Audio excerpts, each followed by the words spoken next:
Har Har Mahadev. Hari Om, Hari Om. We'll begin with the Shanti mantra.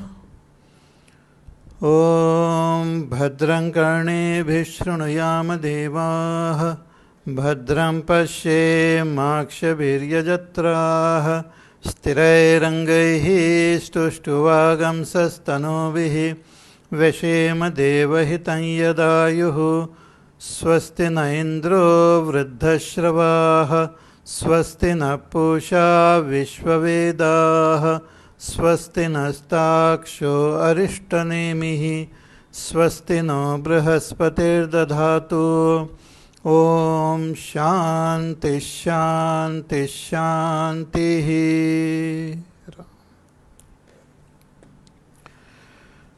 We shall chant from the first mantra of the second section in second chapter. Avissannihitam guhacharam nama mahatpadam atraitat samarpitam ejat pranan nimisaccha yadetajjanatha sadasadvarenyam param vijnanad yadvarishtham prajanam yad archi mat yad anubhyo anucha yasmin loka nihita lokinascha tadetadaksharam brahma sapranastaduvang manaha tadetat satyam tadamrutam tadvedhavyam somya vidhi. So in this section, the teacher indicates the supreme nature of that Brahma, and also will indicate how one can meditate to gain that abidance in that Brahma. So that Brahma is indicated as of the nature of light, knowledge, which moves in our antakarana, which is present in our antakarana.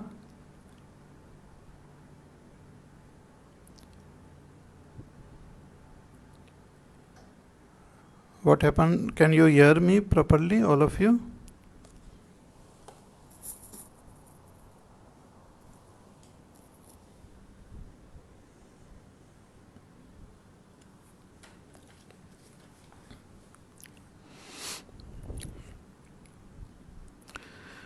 Which is the supreme goal of all seekers.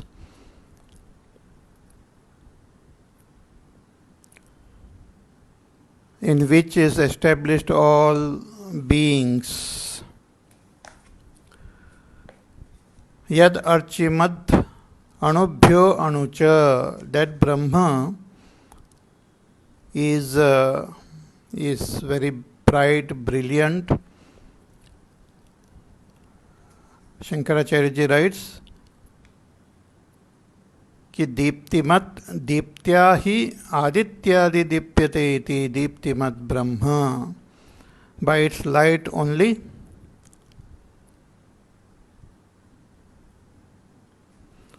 all the luminaries, they also get illumined.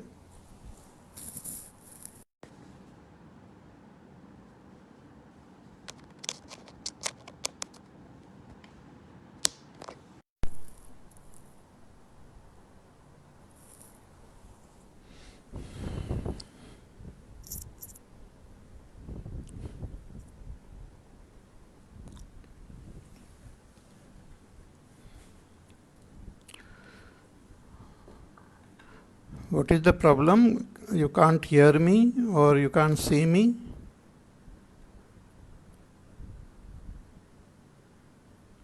Is the sound clear?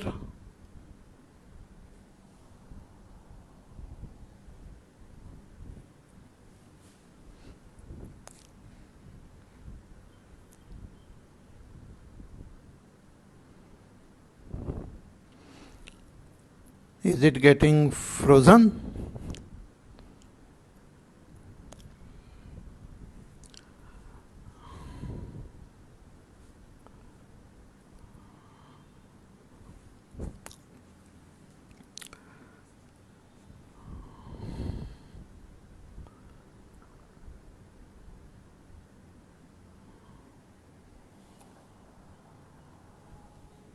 Okay, let me see if I can do something.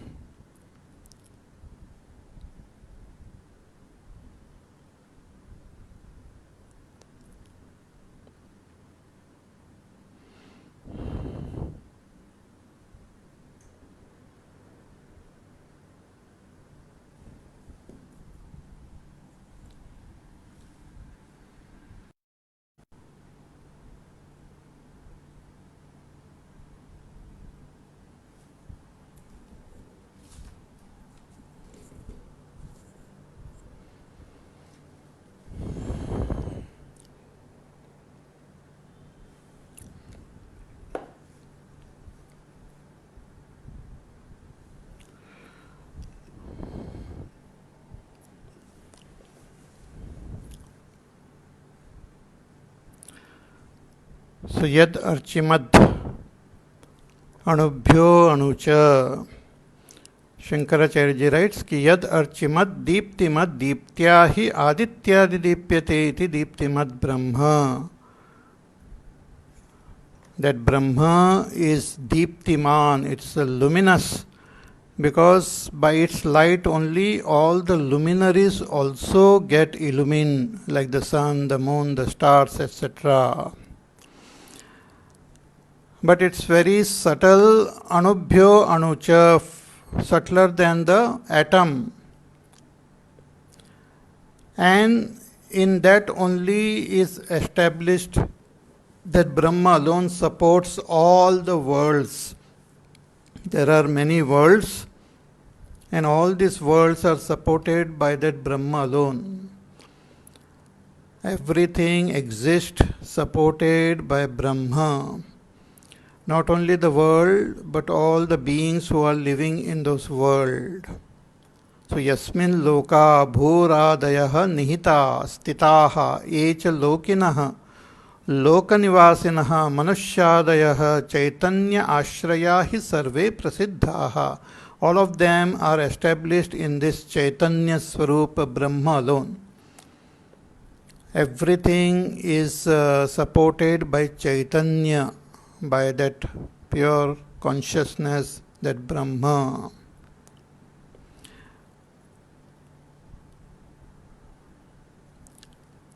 Tadetat sarvashraya aksharam Brahma sa pranas tadu vangmanaha. And that Brahma alone is also supporting the pranas, the mana, the buddhi, the vani. It is the very eye of the eye, ear of the ear, prana of the prana, mana of the mana. We have seen this in Upanishad also.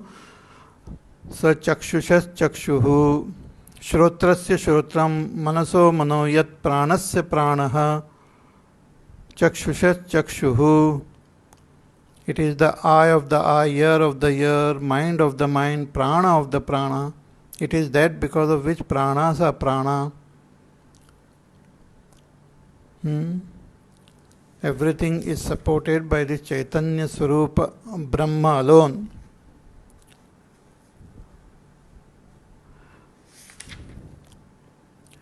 Tadetat satyam amrutam. And this Brahma is satyam, is supremely pure, supremely true. And it is immortal. It doesn't have death, it doesn't have any destruction. So this Brahma, which is indicated in all our Shastras, indicated through various mantras, that Brahma has to be first understood intellectually, and one has to meditate on that Brahma constantly to gain that firm abidance in that Brahma. So how should we meditate on that Brahma? What is the technique? What is the way?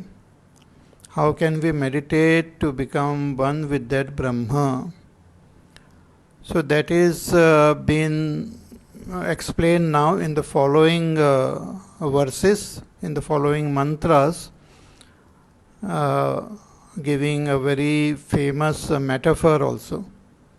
So let us chant mantra number 3.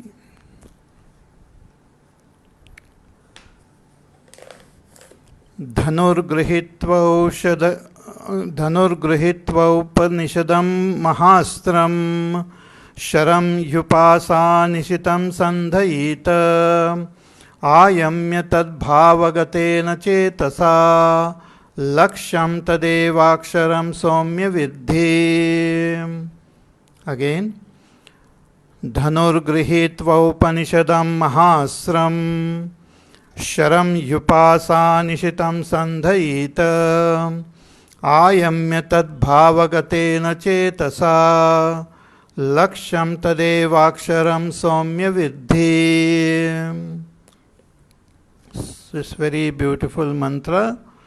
It says that dhanuhu gruhitva aupanishadam mahaastram. Here a beautiful metaphor is given, that how one should meditate on that Brahma. So the metaphor is of a bow, an arrow hitting the target. With the bow, with the arrow attached to the bow, aiming at the target, we hit it. In the same way, we have to meditate. So here the bow are the Shastras. The arrow is the Atma. And the target is Brahma. So let us try to understand this. So dhanuhu grihitva aupanishadam, holding the bow. What bow? Aupanishadam, of the Upanishad, means the mantras of the Upanishad, and through the mantras what we understand, what is indicated in the mantras, that knowledge of the mantras of the Upanishad, that knowledge is like the bow. It is a maha-astram. It is a powerful bow, powerful weapon. And to that bow, we have to attach the arrow. And what is the arrow? Sharam hi upasanishitam sandhayita.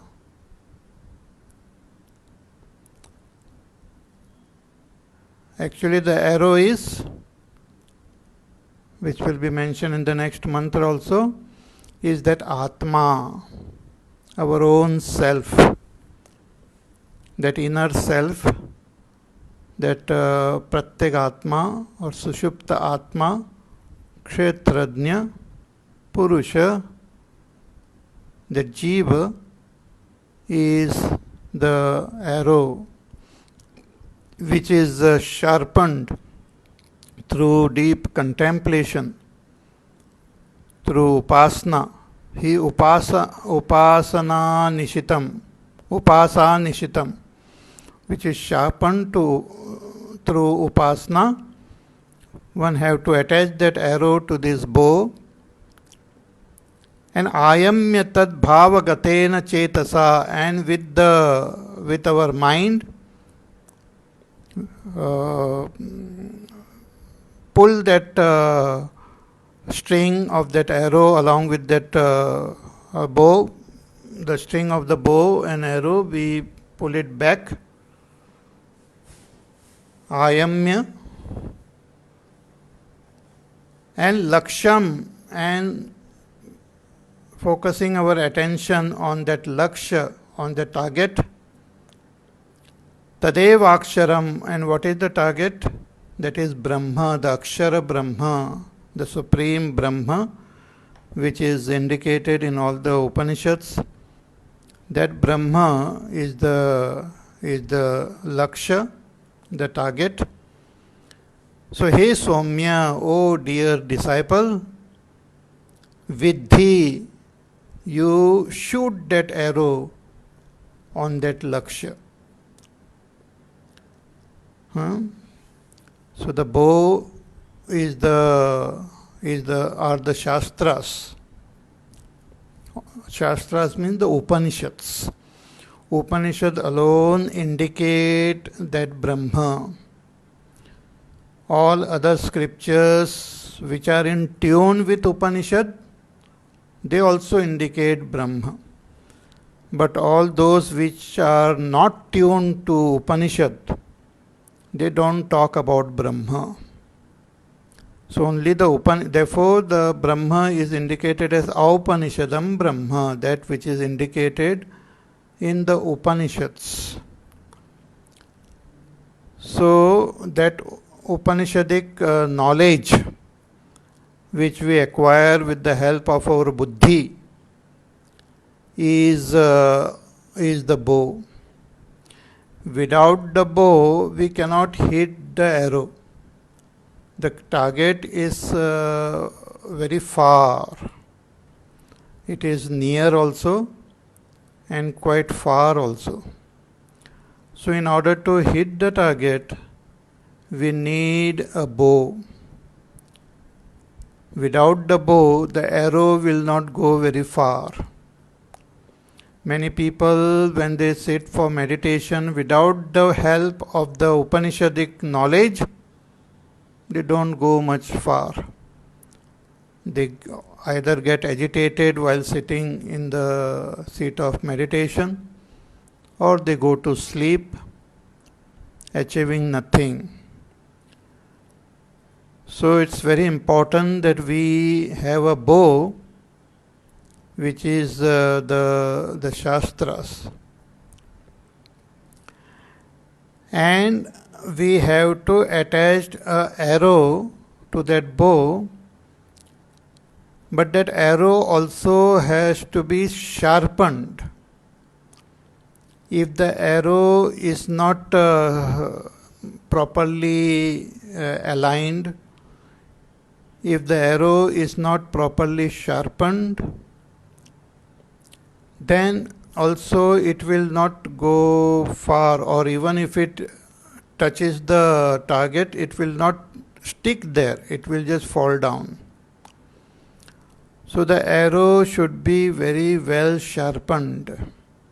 The arrow should be straight, and it should be attached to the string of the bow. If the arrow is not attached to the string, it will not go far. It will just fall down right in front. But when it is attached to the string properly, then it will go very far.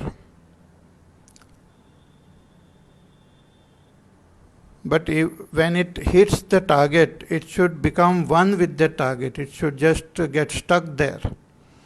And it will get stuck there if the arrow is sharpened properly. The tip of the arrow has to be sharpened. And that sharpening is done through upasana. What is that upasana and all? We will see. So through upasana, we have to sharpen that arrow. And once the bow is ready, the arrow is sharpened. That is what we do through Shravan and Manan. Then we have to do that Nididhyasan, in which we have to fix that arrow to that bow and look at that target and pull that string of the bow along with the arrow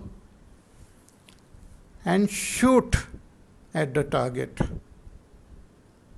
keeping the bow steady, keeping our vision steady.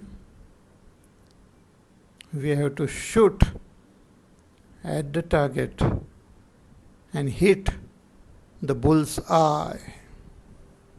You must have seen people using the bow and arrow in our Puranas and in our Mahabharata and Ramayana also. We have stories of great warriors who used to wield that bow and arrow so efficiently. Like we hear the story of Arjuna, one of the greatest archer. He had that ability to shoot arrows holding the bow in both the hands, with the left hand also and right hand also. Therefore he was called Savyasachin. And he was so good in that shooting that arrow that he could even see the reflection and shoot at the target. Like during Draupadi's Swayamvara, the fish was there attached to some artificial fish which was moving in circle on top, and he could see the reflection in the water's cap below, and looking at the reflection he had to hit at that fish its eye, which is so complex, so difficult, but he could do that. Even in Ramayana we have the charitra of Sri Ram, who was expert in wielding the arrow and bow. Therefore in Bhagavad Gita also Bhagavan says, Sri Ram is my vibhuti, is my own self. Ramashastra Bhritam Aham, I am Ram, holding the bow and arrow. So it's the most fascinating weapon. The bow is there, which is made up of that some material which is firm as well as slightly flexible and having that slight elasticity, so that it can bend and it can again stretch back to its position. Then you attach the string to that bow,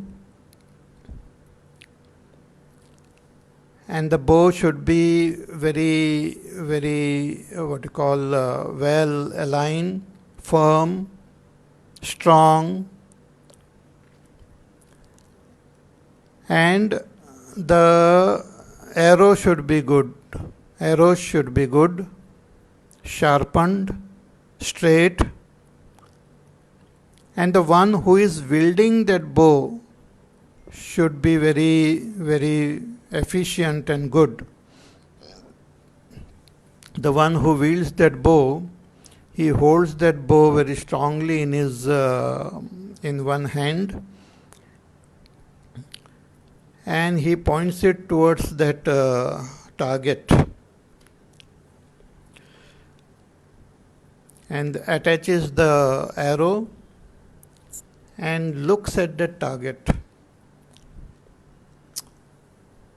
focusing, pointing the bow as well as arrow toward the target with a firm hand, and with another hand he holds that back of that arrow and pulls it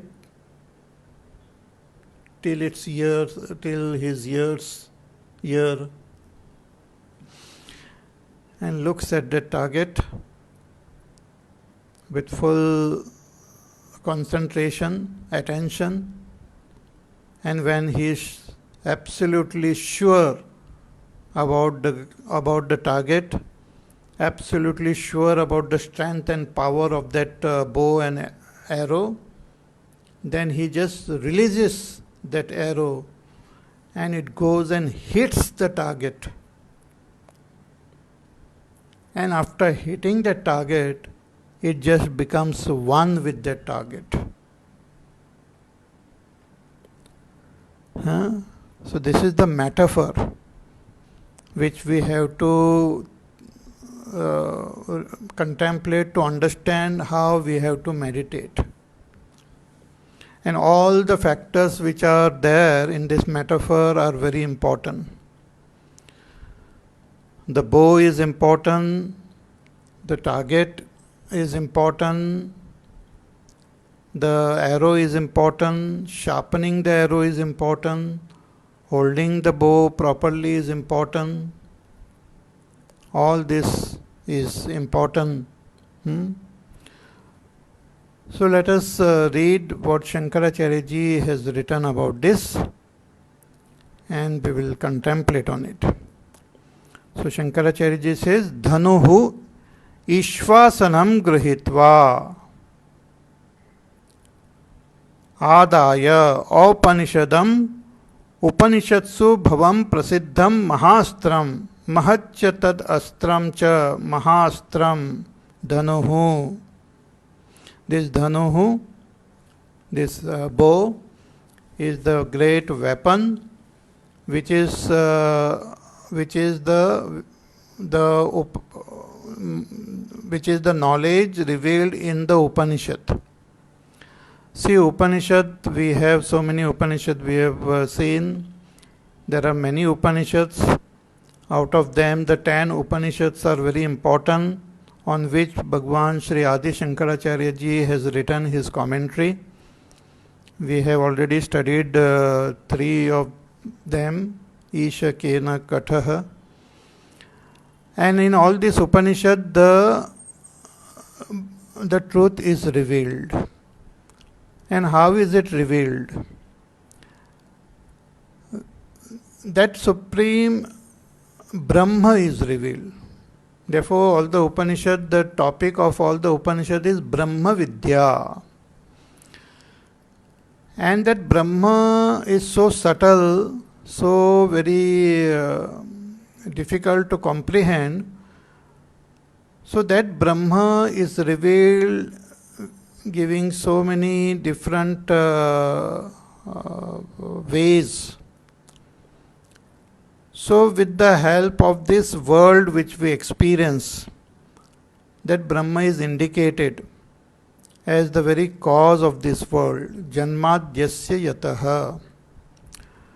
So the world which we see, experience, the cause of this world is Brahma. But in that Brahma, the world is not there. So Brahma is indicated with the language of negation. Neti, neti, neti, not this, not this, not this. Negating all forms, negating all activities, negating all qualities. In various ways, that Brahma is pointed out in the Upanishads. Then again, the Upanishad tells us that, O Shishya, O seeker who is listening, you are that Brahma. But that you also have to be comprehended properly. When the Upanishad says you are Brahma, Tattvamasi, who is that Tvam? Who is that I? When it is said I am Brahma, what does it mean by the term I? Whom is it referring to? Actually, the Upanishad is referring to that I as the inner self. The self which is experienced in this body, in this physical body, in our Sukshma Sharir, we experience ourself. That self which we experience in this body is called Atma. So it is experienced in our physical body. I experience myself in my physical body. I experience myself in my subtle body also.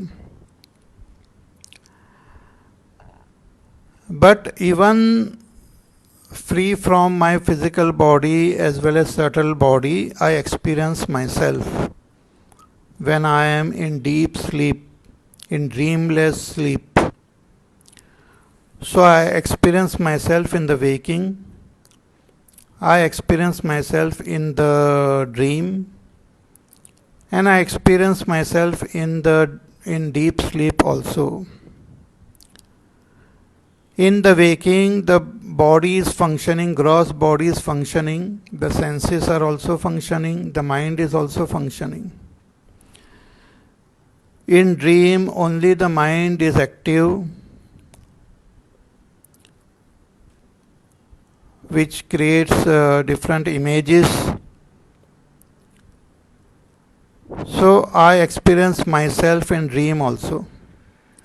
But very interesting and a strange experience I have of myself separated from my gross body and my subtle body also. In deep sleep, in dreamless sleep, in Sushupta Avastha, I experience myself separated from my gross body and my subtle body. That what I experience myself in deep sleep is indicated as the innermost self, as Pratyagatma, as Kshetrajna. That Kshetrajna is indicated as Brahma.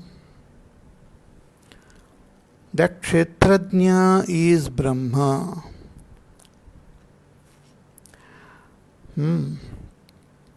So the experience of the Kshetrajna is most fascinating, most miraculous.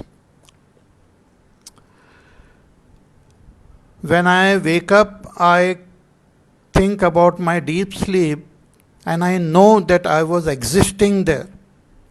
I say I slept happily. So I know that I was present there. I have the knowledge of my own presence.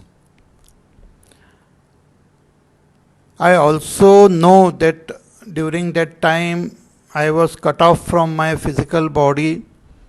I was totally separated from the subtle body also.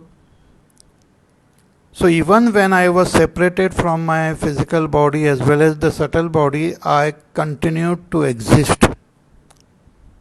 Means I am really different from my physical body as well as the subtle body. I exist without the need, support of my physical body as well as the subtle body. That I has to be comprehended properly. And that is what is said here as upasana. Upasana means by concentrated thinking and contemplation, I have to recognize myself free from my upadhis, free from all conditioning. That's called Nirupadik Atma, free from all conditionings.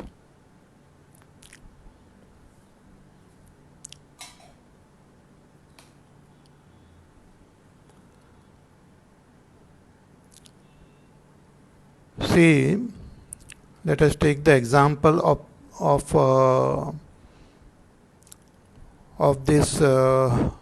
this pot. So I see this pot, and there is this space inside this pot. So I come to understand the space with respect to the pot.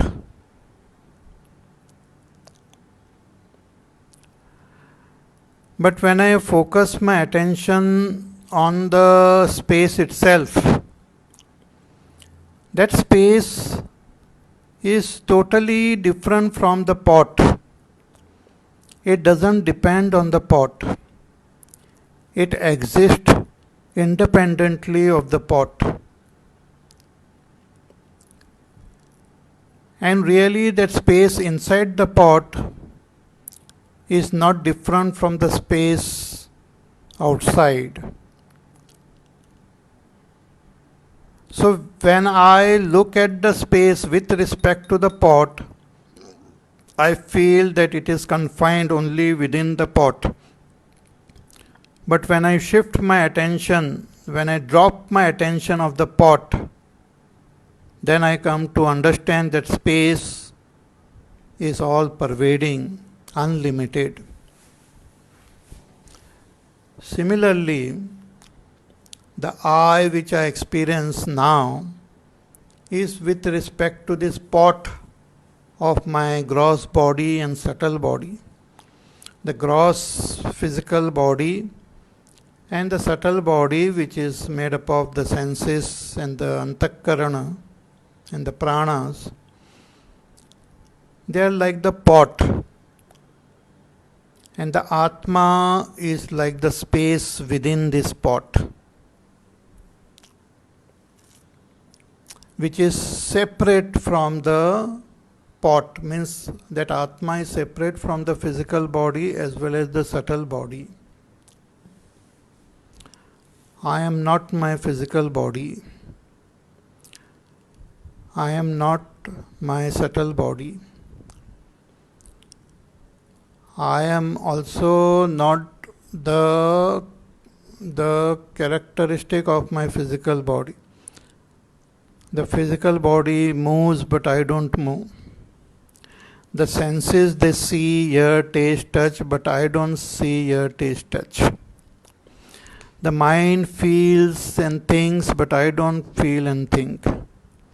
The intellect understands, but I don't understand. Understanding, feeling, thinking, remembering, these are all activities of the body, not my activity.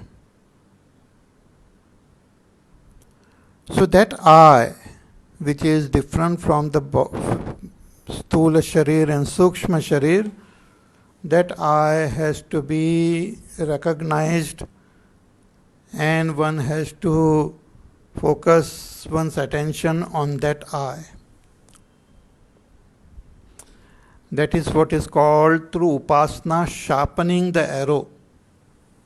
That inner self is the arrow which has to be sharpened through upasana.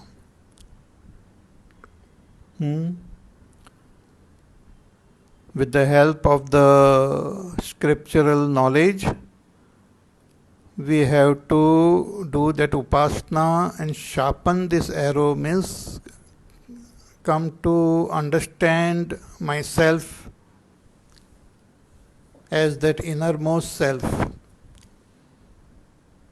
separated from the body, Sthula Sharir, Sukshma Sharir.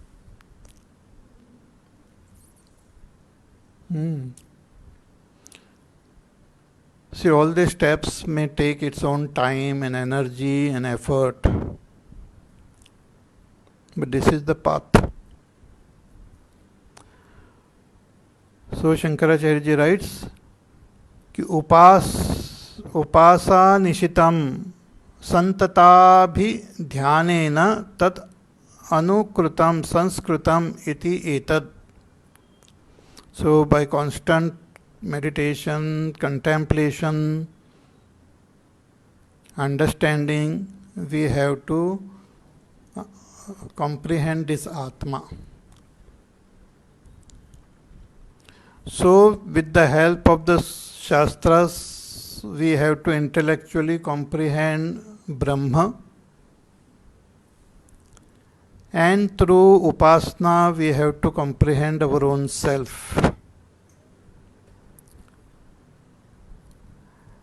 Then we have to understand the identity of this inner self with Brahma. And that is what is indicated here as holding that arrow of our own self firmly, looking at the target, which is that Brahma, and letting go of that arrow and pulling that string behind.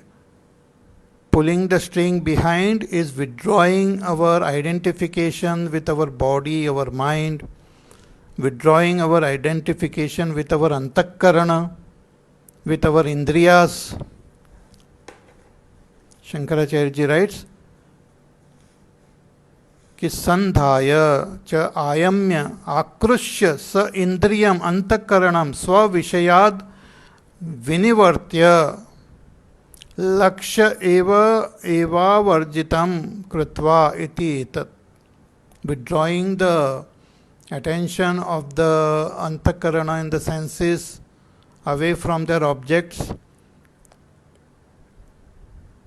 away from all our identification with the senses as well as antakarana, we have to comprehend ourselves and aim ourselves toward that Brahma and understand that this inner self is Brahma. I am Brahma.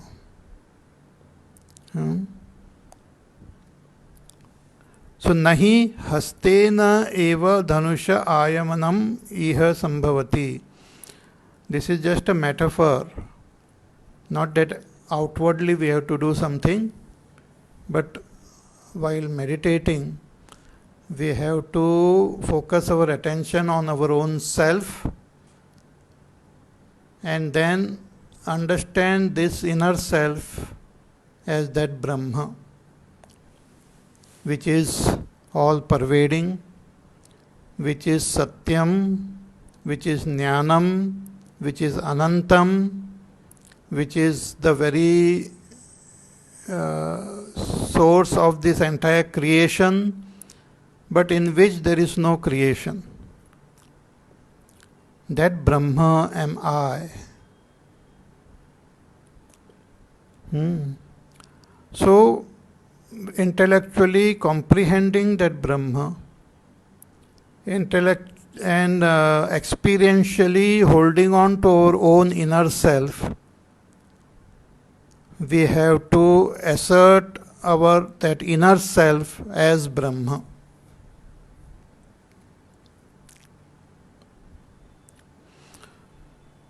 तद भावगतेन तस्मिन् ब्रह्मणि अक्षरे लक्ष्ये भावना भावः तद गतेन चेतसा लक्ष्यम तदेव. All this we do with our purified mind, purified intellect, with our pure understanding. We have to focus our attention on our goal and let go of this self and become one with that goal.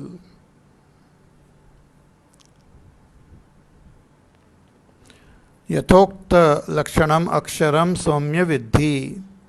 So that akshara Brahma is the lakshya, is the target which we have to hit with the arrow of our own self and become one with the target.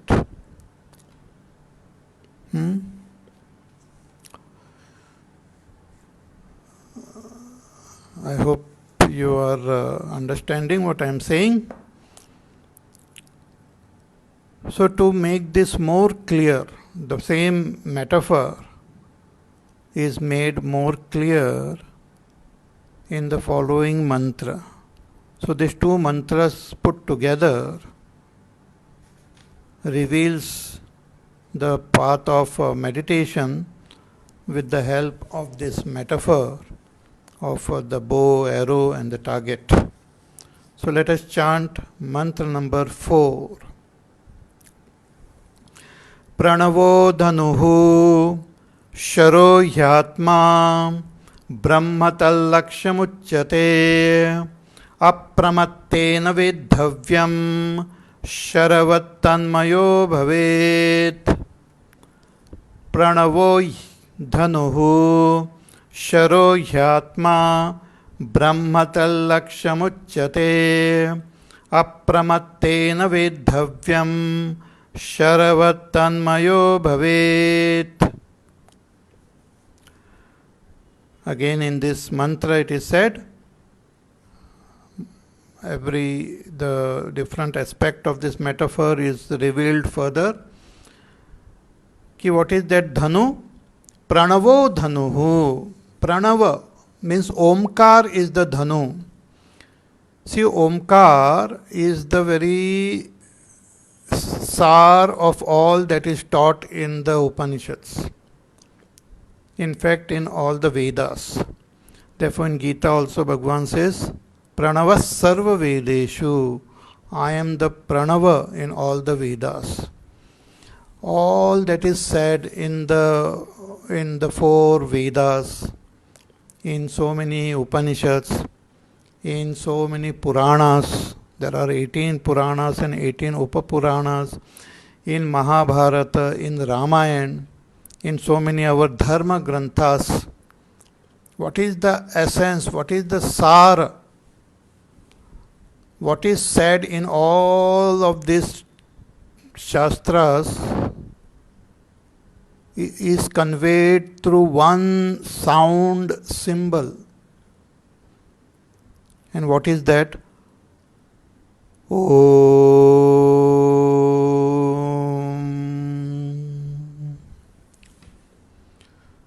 Om.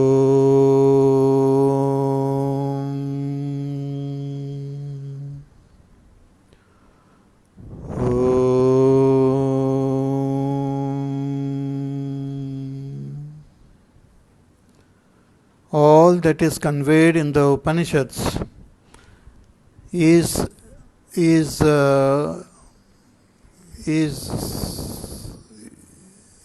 in essence conveyed in this sound Om, which is the most fascinating and the most subtle mantra.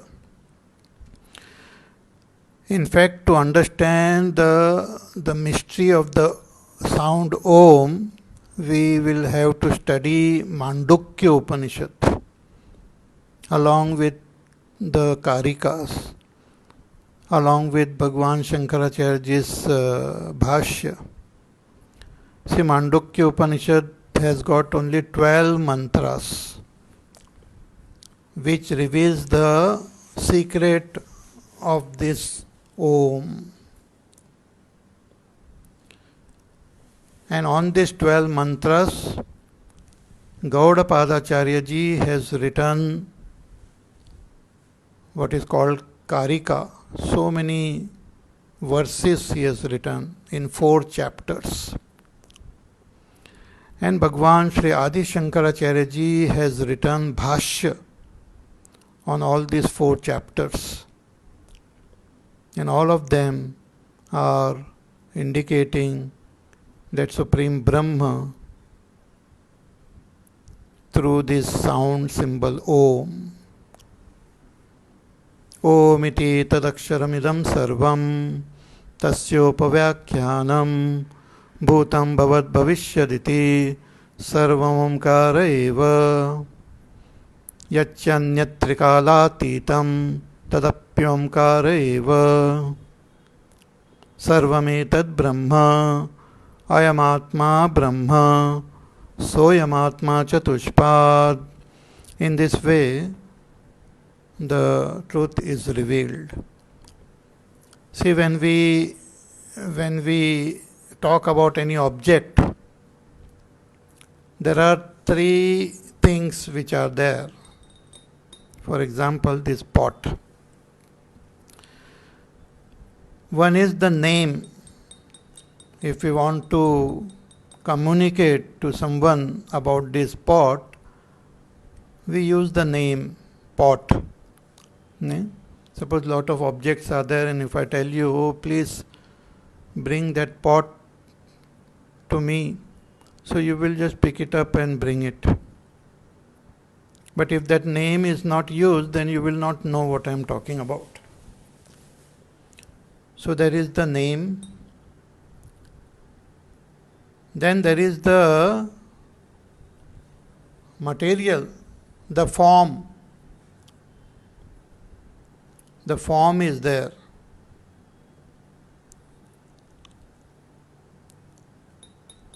Like this pot has got a particular form.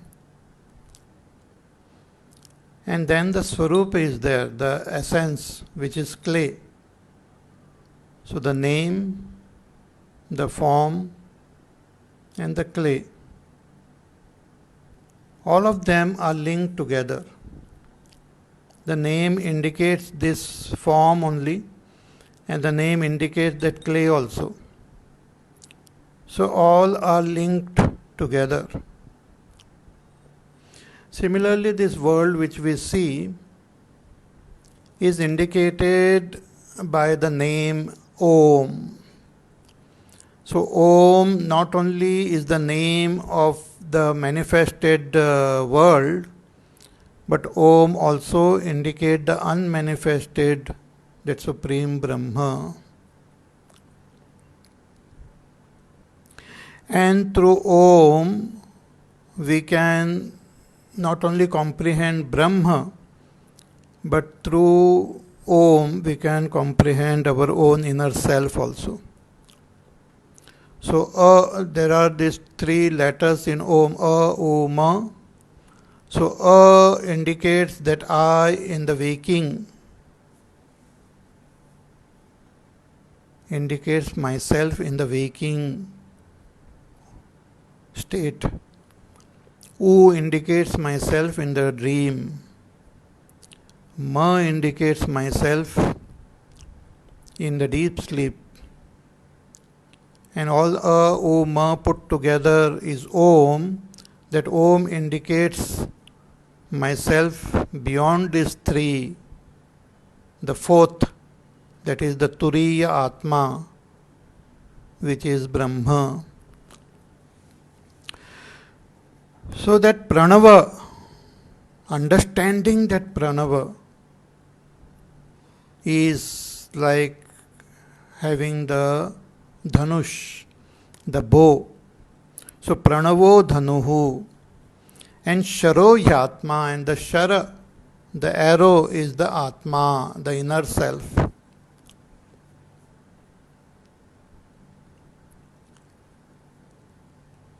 But Brahma tal Laksham Uchyate, and Brahma, the real Brahma, is the Lakshya.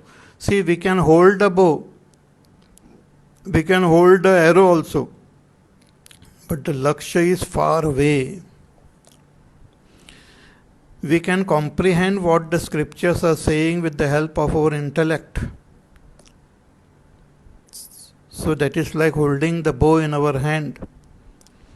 We can also comprehend our inner self. We can experience our inner self as I. But what we don't experience and what we don't comprehend is that Brahma, which is the Lakshya. So taking support of this bow and holding on to that inner self, we just let go of that inner self towards that Brahma and become one with that Brahma. See, when you see the arrow also moving, when the arrow is attached to the bow, it gets the strength and power from the bow, but once the arrow is released, it just moves in space without any support. The bow doesn't go behind the arrow. The arrow goes alone. But the bow and the wielder of that bow has given direction and strength and power to that arrow. It has been given the direction to move towards the target, and the power it gets from the bow. And with that power and strength and direction, when it moves, it becomes one with that Brahma. Brahma, which is so subtle, so which cannot be described in any way, we become one with that Brahma. So Brahmata Laksha Apramattena Vedhavyam, with a total focus, without getting distracted, aim this arrow at that target and become one with that target.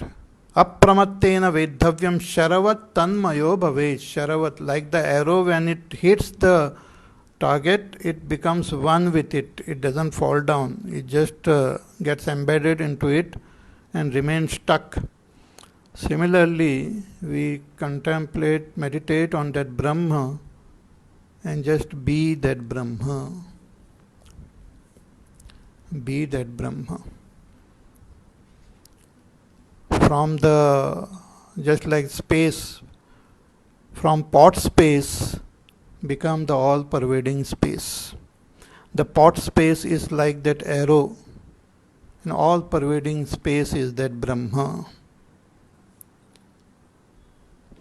Pot space is the inner self, and the all-pervading space is like Brahma. So more about this we will see in our next class. So you please listen to this pravachan again, contemplate, read Bhagwan Shankaracharya's commentary, try to understand what is being conveyed. Not only understand it objectively, but then understand it subjectively. Don't understand it just theoretically, but understand it subjectively.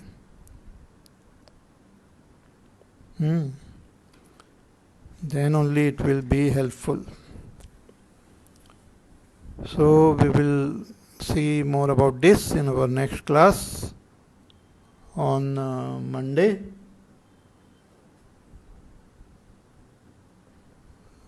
So till then you take care. Be happy, safe, peaceful, healthy, do your work, do your sadhana. And we will meet again on Monday. Wish you all a very happy Ram Navami also, and a happy Navaratri. And we meet on Monday. Hari Om. Shri Ram Jaya Ram Jaya Jaya Ram. Shri Ram Jaya Ram Jaya Jaya Ram. Shri Ram Jaya Ram Jaya Jaya Ram. Shri Ram Jaya Ram Jaya Jaya Ram. Shri Ram Jaya Ram Jaya Jaya Ram. Shri Ram Jaya Ram Jaya Jaya Ram. Shri Ram Jaya Ram Jaya Jaya Ram. Shri Ram Jaya Ram Jaya Jaya Ram.